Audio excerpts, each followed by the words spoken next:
Okay. In this video, I lost my cue. In this video, we're going to be talking about the 1974 Italian film, The Night Porter, directed by Liliani Cavani, which stars Dirk Bogarde and Charlotte Rampling. We're Coffee with Aliens at the Movies, a film education and film review channel. My name is Robert Bellissimo. I'm an actor and acting teacher. I'm Steve Chambers. I'm a writer and actor, and I'm super pleased to welcome our guest, our female eye on the scene correspondent, Vanessa Buttino. Thank you for coming and doing this. Hey, no problem. Yeah, thanks, Vanessa. That introduction was fantastic. Yeah. Vanessa or Robert, if one of you want to give us just a quick synopsis, and then give me some of your general first impressions on the film. The premise of this film is it takes place in Vienna 12 years after the end of World War II, so 1957. And you have this night porter who works at a Vienna hotel, and he's an ex-SS Nazi officer. And he runs into one of the prisoners that he guarded at a concentration camp during the war. So she checks into the hotel with her husband. They see each other 12 years later, and just chaos ensues. I'm not sure if I like it. I know I don't dislike it, but I'm hard to explain. What did you think? Like, put it this way. Would you recommend this film to someone else? Yes, I certainly would. I think I had the same struggle you have. Is, first of all, the subject matter of this film is very, very touchy. Yeah. Obviously, it involves Nazis, it involves concentration camps, and the victims of concentration camps.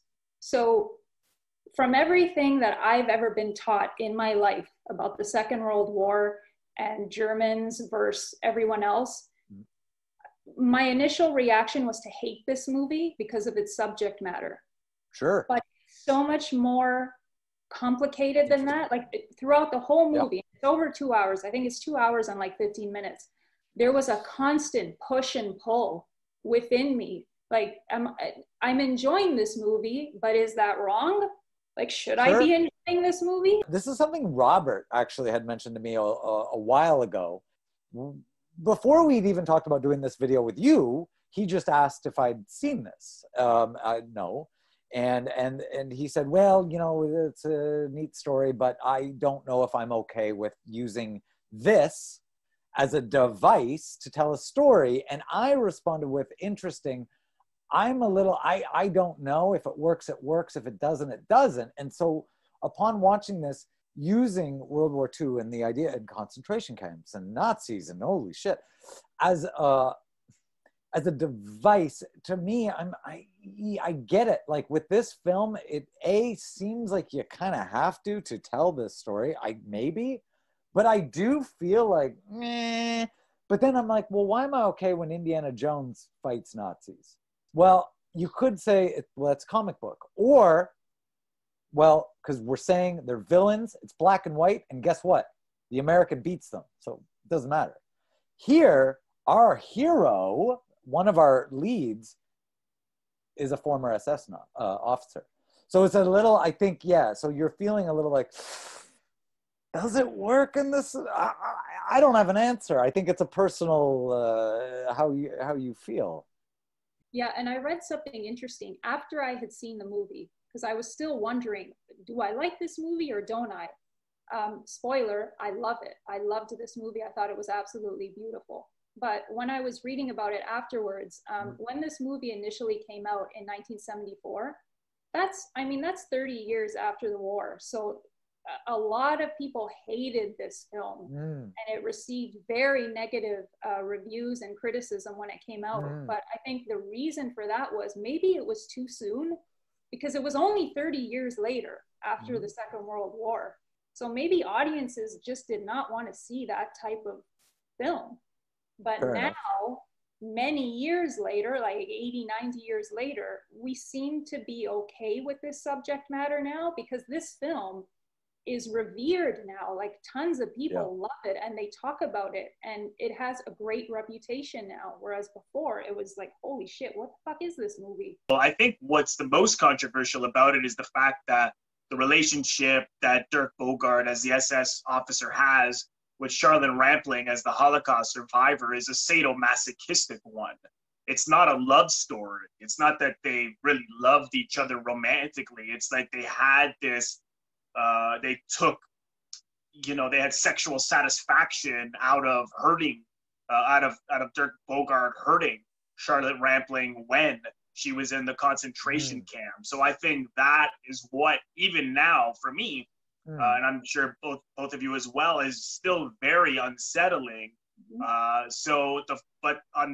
So yes, there is something to say that this, at the time especially, people were saying this was since say you're using the Holocaust and the victims of the Holocaust to tell some dirty story, basically. And I think there's truth to that. But on the flip side to that, Dirk Bogarde's character, the reason he even says it, the reason he works at night is because he is ashamed to be out in the light. That's right. Because of what the atrocities he committed. And he's a very, he was perfect for this because he can be extremely subtle, Bogarde. So you ask yourself, is he still a Nazi?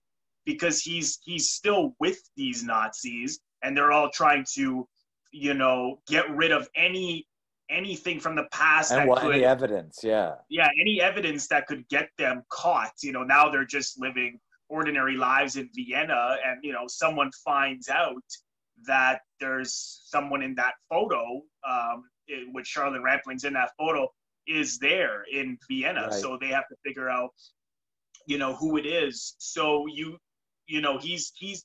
doesn't want to kill her because of this relationship they had, but does he still hold the views? So when he says that, you think, okay, well then he's totally against it. But then at the same time, why is he hanging out with these guys? Is it just a matter of putting on a front? Well, hold on. Let me just back you up just so the audience knows. At the same time that this is going on, let's just to state that the war trials were coming up. Okay, so a lot of Nazi officers were being held responsible. Right. And so this guy, Max. Sorry, Max. So they're kind of rehearsing, like they're running. Yeah, they're doing a mock trial to kind of get ready, and therefore, in that kind of preparation, as you guys have said, like we gotta pass this test with flying colors. So let's eliminate all this. Just so anyone knows, if they haven't seen the film, like this is going on at the same time. It's a very complex situation, and even when he tells that story, when in the concentration camp, he beheaded that guy who was bothering Charlotte Rampling, and he when he's telling someone the story, he laughs about it. But then people laugh sometimes when they do admit things that they've done that are really wrong. It's like, oh my God, I left her on Valentine's Day. It's kind of like, no, you're not wrong. It's like, it's like what, not that it's literally funny, but he does it in a way, he's such a good actor that he does it in a way that it's mysterious. Like, is he laughing because he thinks it's funny, or is he laughing out of shame, out of nervousness? And surprise. At admitting it all these years later, like, I fucking did this. Oh my God. His performance wowed me. And it's so difficult to say, but okay, this is not a love story. In at least in my mind, it is not a love story. No, it's not. More like a power struggle. And I found that when he's with her, so when Max is with Lucia, played by Charlotte Rampling, that's when he feels his most powerful. Right. Without her, even before she's introduced in the film, he just seems so ashamed, so powerless. He's just living a monotonous life where every night he goes to this hotel, he does his job, and whenever no one's around, he shuts the lights off in the hotel. He's always shutting that or pulling that lever at the front desk to shut all the lights off because he just can't face himself. And then all of a sudden, when he sees her checking into the hotel with her husband, it's like he almost feels this sense of, oh my God, now here is a chance for me to finally get my power back. And he almost stalks her. Well, he does stalk her. He Yeah. follows her to the theater where she's watching. Her husband is an orchestra conductor. Right. So she goes to the theater in Vienna to watch her husband perform. And he sits like 2 rows behind her, just watching her. So he is stalking her. It's like he's stalking his prey. And when they finally come together, it's like watching 2 animals. There's grunting. There's not even like that first night when they come together in her hotel room. There's hardly any talking. It's just noises that you hear. So it's very animalistic. And he has power. That's the first time in 12 years that he's felt powerful. And I mean, he's abusing her. He's all over her, and it's so powerful. His performance, like, holy shit. I've never seen anything like that.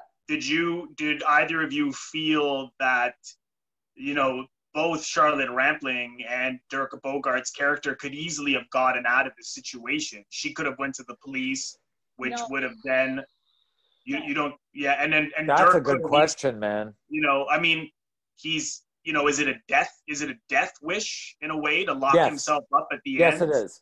I think it is. No, I don't think so. I think they need each other to exist, to live. Because, okay. To live, yes. We kept hearing in the film that she was the only survivor out of that group that Max was in charge of, essentially. So she knows that the only reason why she made it out of that concentration camp alive is because of him. Right. So I think deep down, she feels indebted to him for saving her life, Right. So I don't think there's any chance that she could have just suddenly woken up and said, holy, what am I doing with this guy? Let me run to the police. Absolutely not. No. I got to agree with that. I hadn't thought of that, actually. Neither have I. They never did say her age, but they made her look extremely young. She's a little girl. Yeah. She's very young. In her very formative years, believing that this man was her savior. Oh, right. That's true. Yeah, I think that's a good point, actually.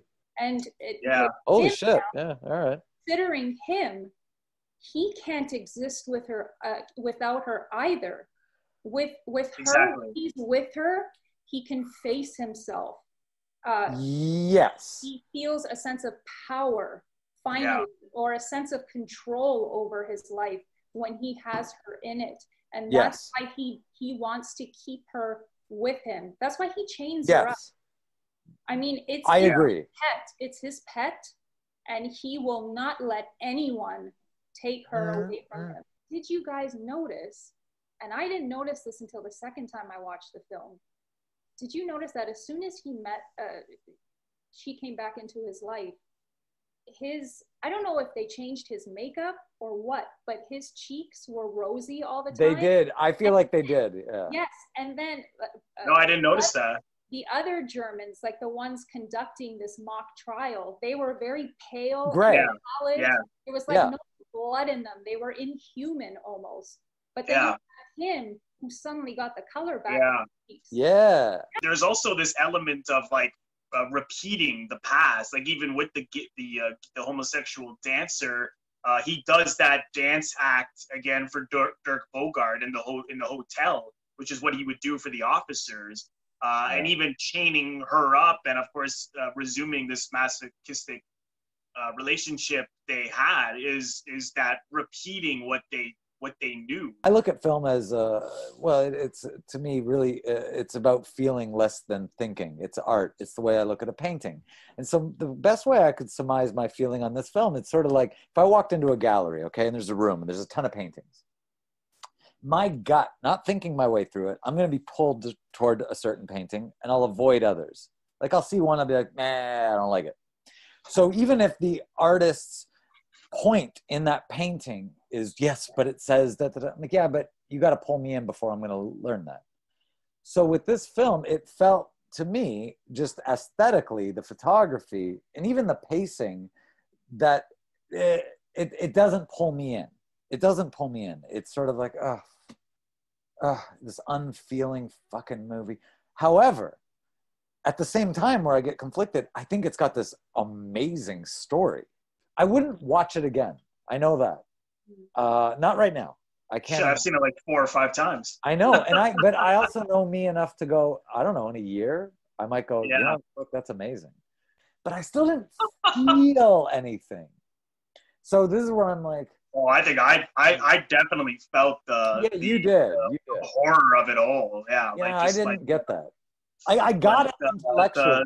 Like it's, you know, it's just like even the scene where she's so hungry, you know, because they're not leaving the apartment, and then grabs the jam, and I couldn't help but wonder if that was like symbolizing blood at the same time, right? Because it gets all over her face, and he's licking the jam off her face, and then they have sex, but then just when she like cracked it, and the way she was eating it, like, you know, it was almost that scene to me is almost unbearable. That scene sticks out to me the most. Yeah. That.